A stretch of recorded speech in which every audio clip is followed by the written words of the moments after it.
Hello, hello, namaste, welcome. My name is Geri Habstritt. I'm an Avesa quantum healer, medical intuitive, self ascension intuitive counselor, and your host for light, laughter, and lattes. So, welcome everyone into this new year. It has been a while since I've done a show, so I'm glad to be back with you all in 2024. It is going to be a fabulous year, a big, energetic year. And so it goes. Let's make it great. We have an opportunity to do this right now, as tomorrow is going to be a super powerful new moon.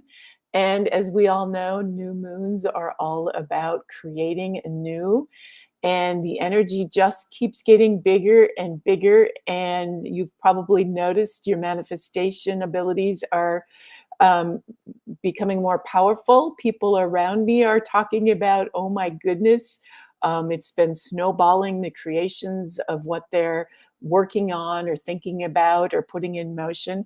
So if we do this together, we keep our focus in the right direction, we look at what needs to be looked at, we can make this a fabulous year.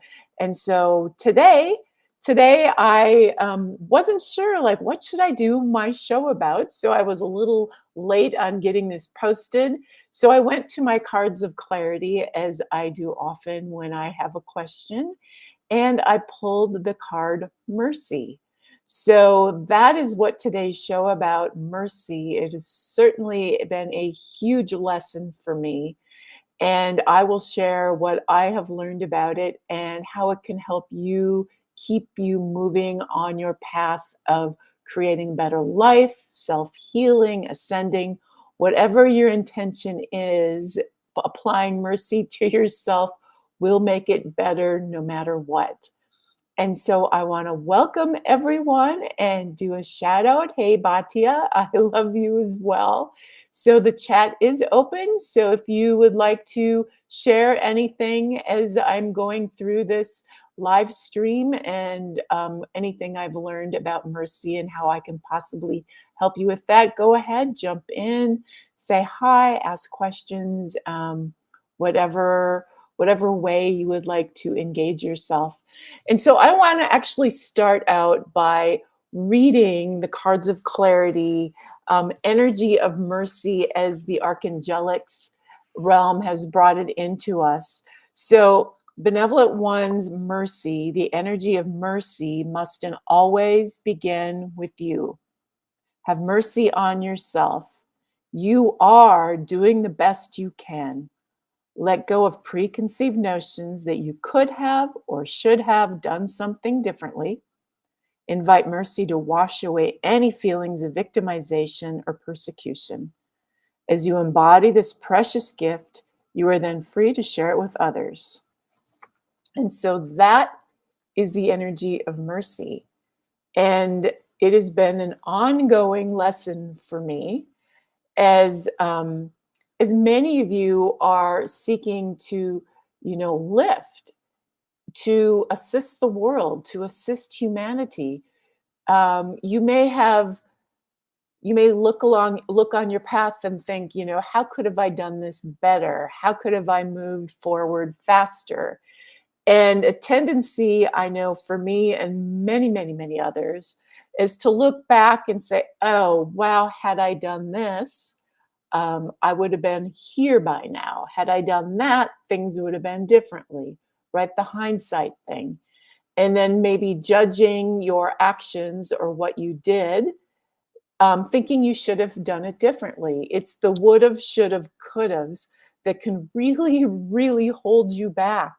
And so that mercy is applied as an act of self love to the self. And that mercy can really offer you freedom. It is in the department of compassion and releasing self-judgment.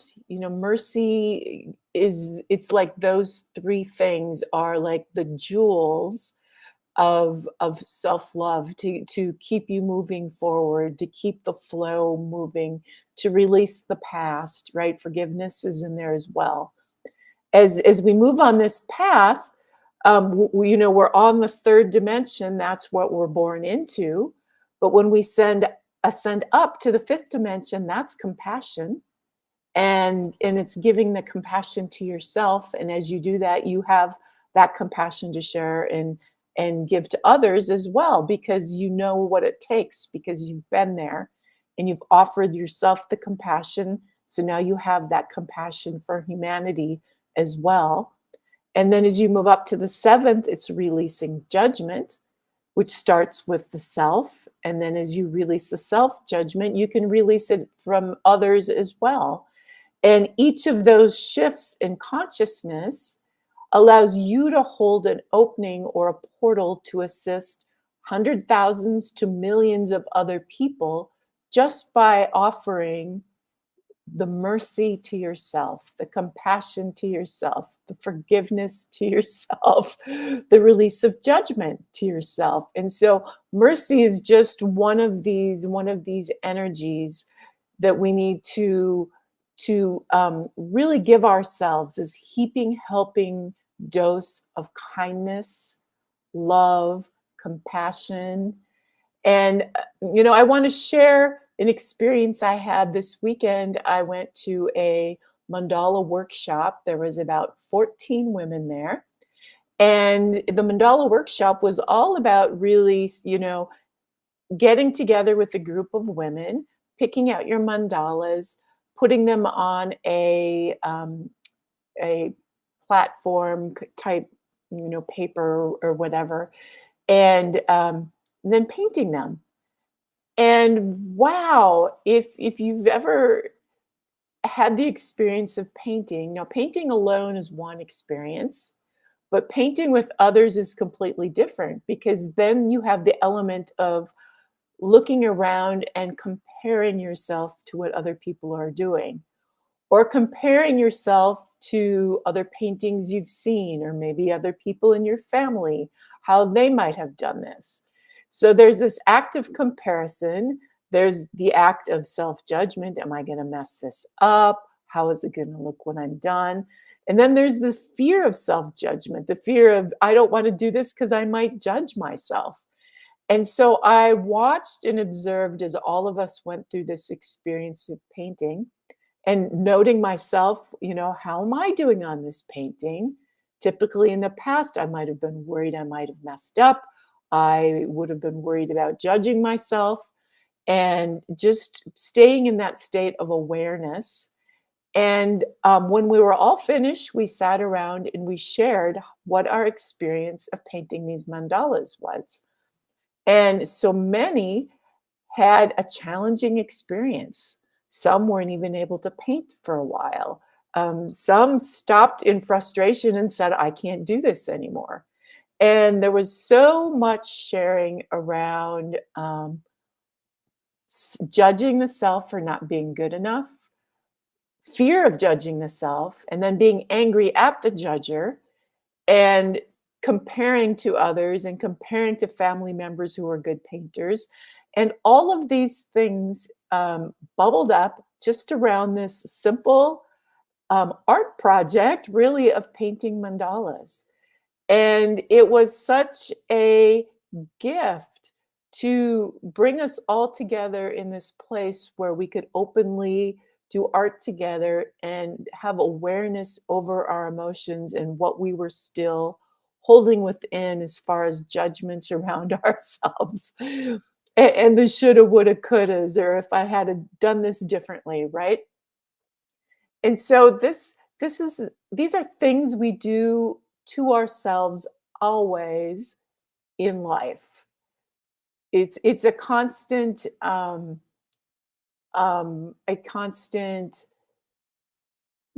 the self-critic, or someone who is a perfectionist, right? These expectations that we put upon ourselves for how we should do things or move through things.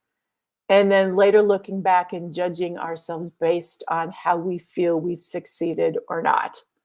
And I'm sure all of you have done that in some way or another. And so, what I'm hoping to do is to um, help you become aware and realize like where you are at with that.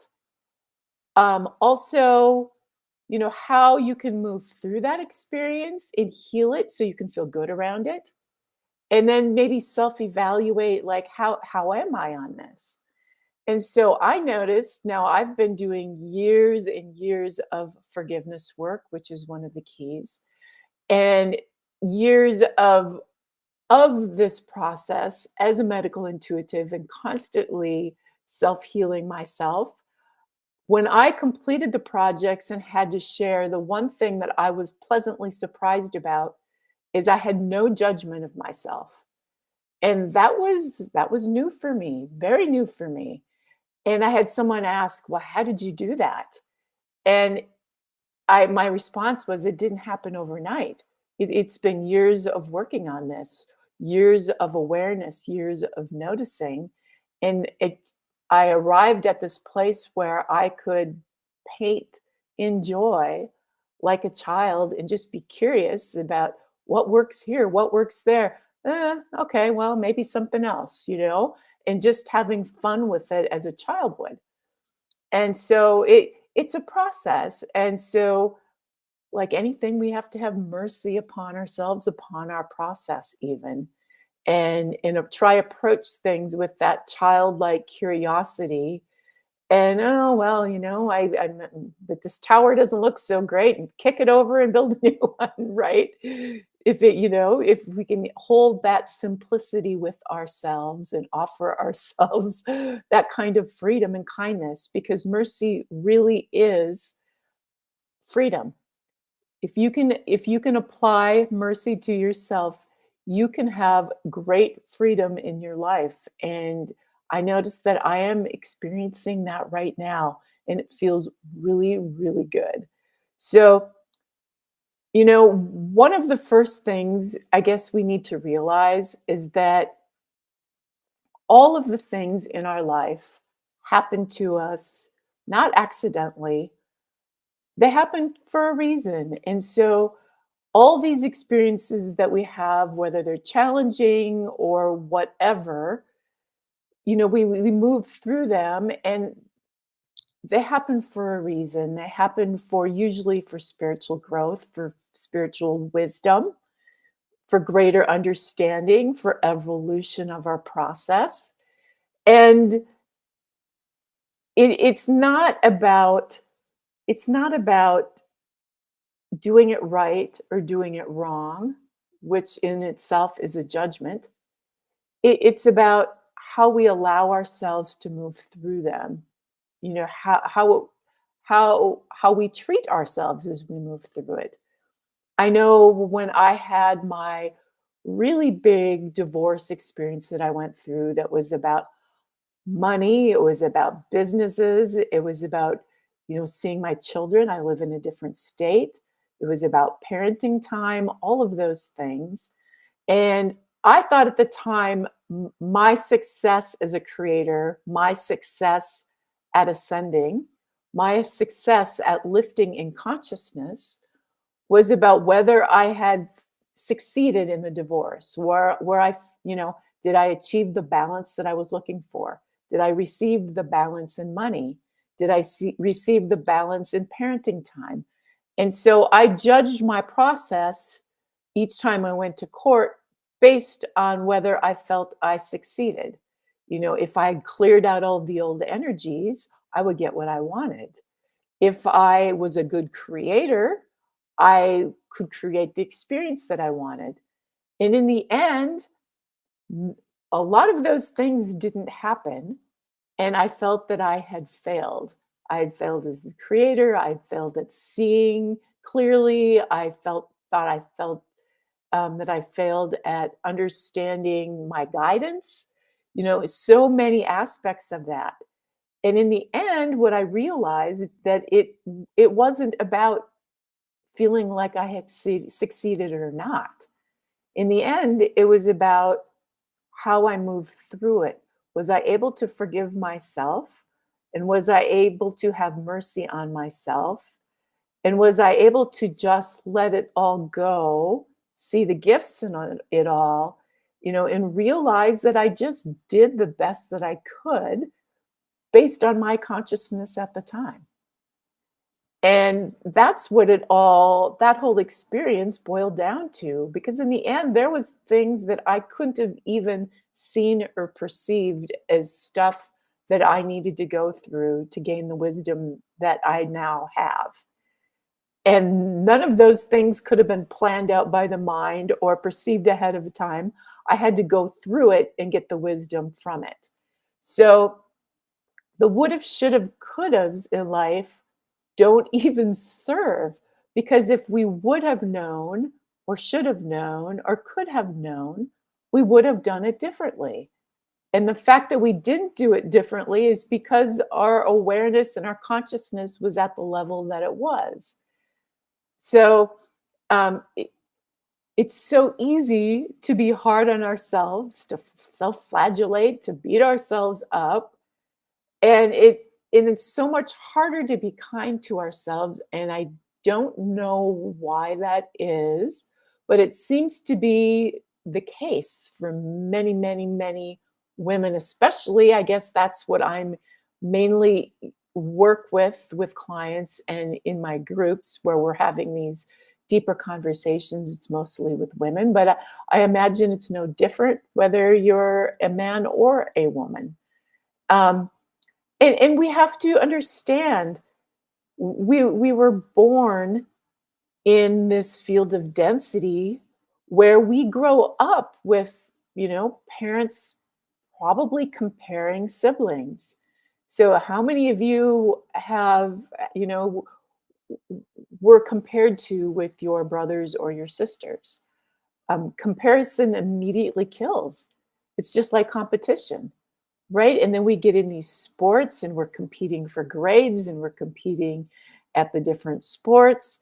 And I know some schools have tried to take away the grades and do things differently so there isn't that feeling of competition. But um, it's still something that we largely, this planet right now, is working on greed, jealousy, and competition. And that's where the mercy needs to be. When we're not having mercy on ourselves and we're self-judging and we're self-critics and we're not feeling good enough and we don't deserve, that's where the greed, jealousy, and competition can come in and start taking over. It's these unhealed aspects of the inner child that allow a cycle like this to really be what's ruling the density world right now. And a heaping, helping dose of kindness and mercy and understanding is one way that we can evolve through this and change it. And as we give this gift to ourselves, we open a portal and allow that gift to be given to others as well. We can't really give to others what we haven't given to ourselves. Okay, I'm going to take a little peek at my notes here and see where I'm at.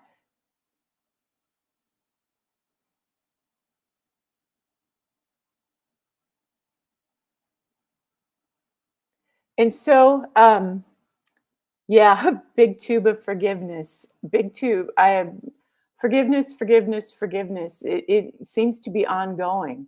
The further you want to lift, the more you want to heal, the more joy you want to feel. It seems though forgiveness is the key, one of the keys to all of that. Um,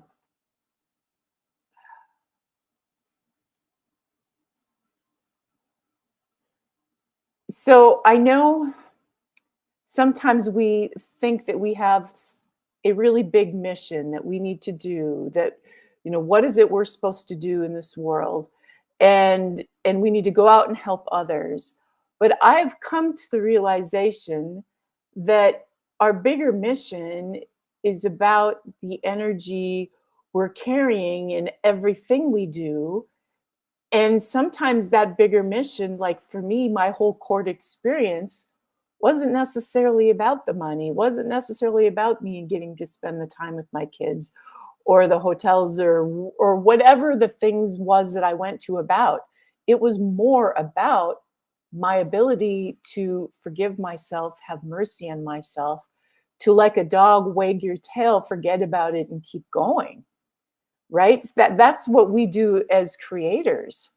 We come here not really knowing all of the rules of the playing ground, walking through density and whatever it's being thrown at us, um, trusting that we're doing the best that we can. And sometimes things happen. Times things don't turn out the way we were expecting or wanting. And the ability to go, oh well, wag our tail, keep going, is the act of mercy and the act of being an active co-creator in this world that is really able to affect consciousness because we're not holding ourselves back with those coarser emotions. So the first step in being able to have more mercy on yourself, I would say, is to have an awareness. So I know when we did this group mandala experience, several of them there weren't really aware that they, had that much judgment upon themselves. They weren't really aware of it. And once we did this experience, now they became aware. And so if you can be aware of your self-talk during the day. So what is your self-talk like? What is it that you tell yourself? When you have an experience somewhere and you make a choice to do or not do something, do you look back at it and do the woulda, shoulda, coulda, or judge yourself? And so once you can have an awareness of your self talk, that's the moment that you can heal it.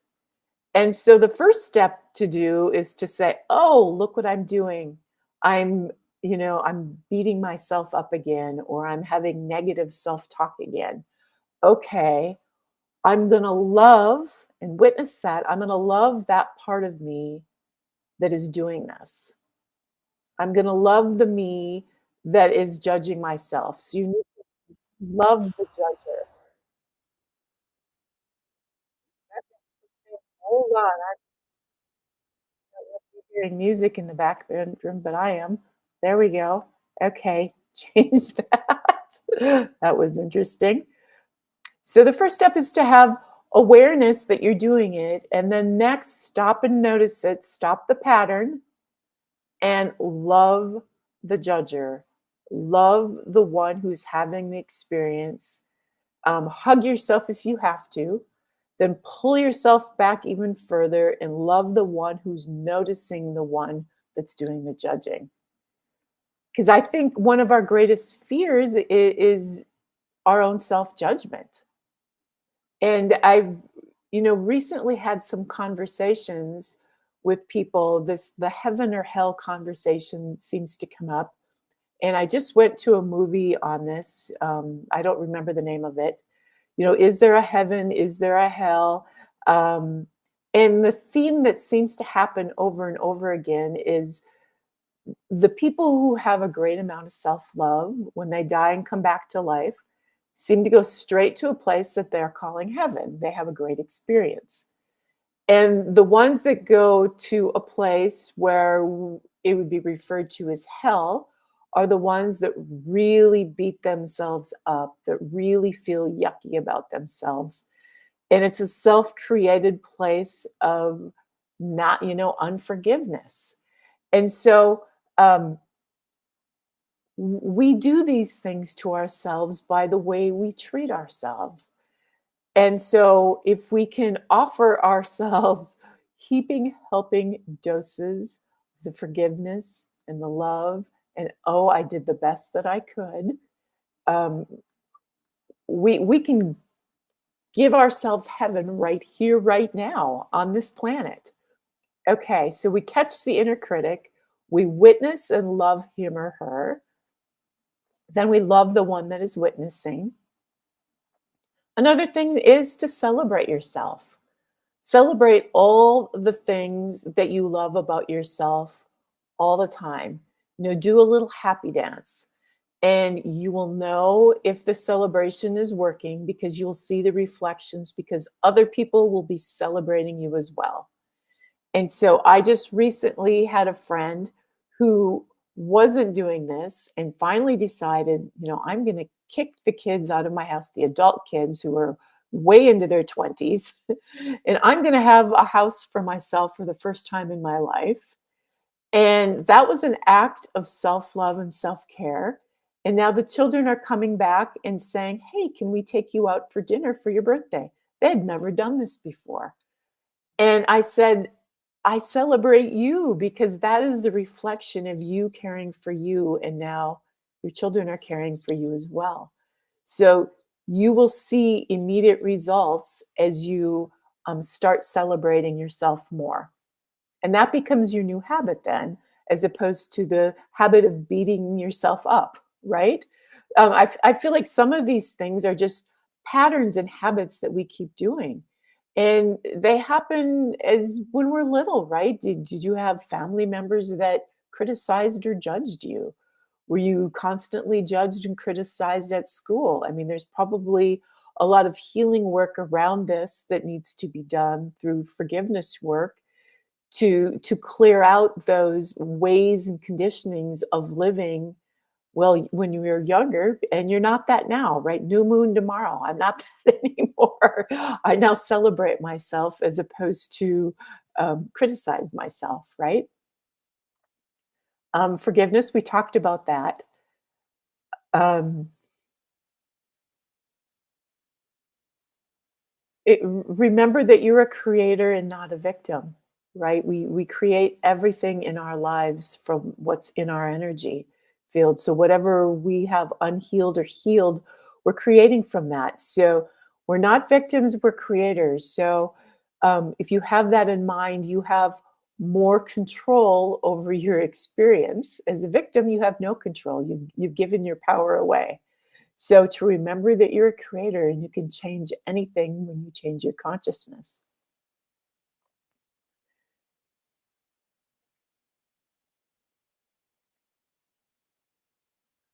And so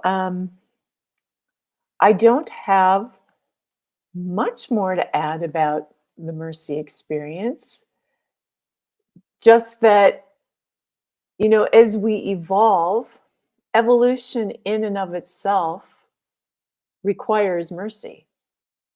I'm watching us expand further than we've ever gone before.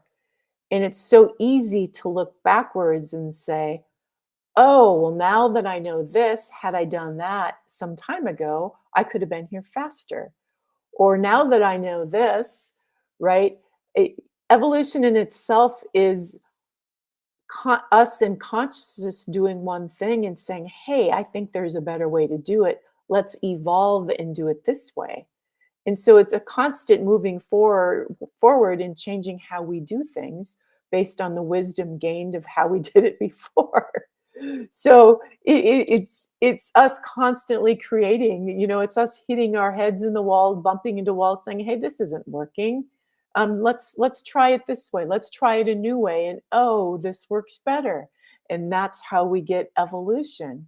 So there is um, the greatest way we can move through it is just by being so very kind to ourselves and understanding that this is what we do as creators.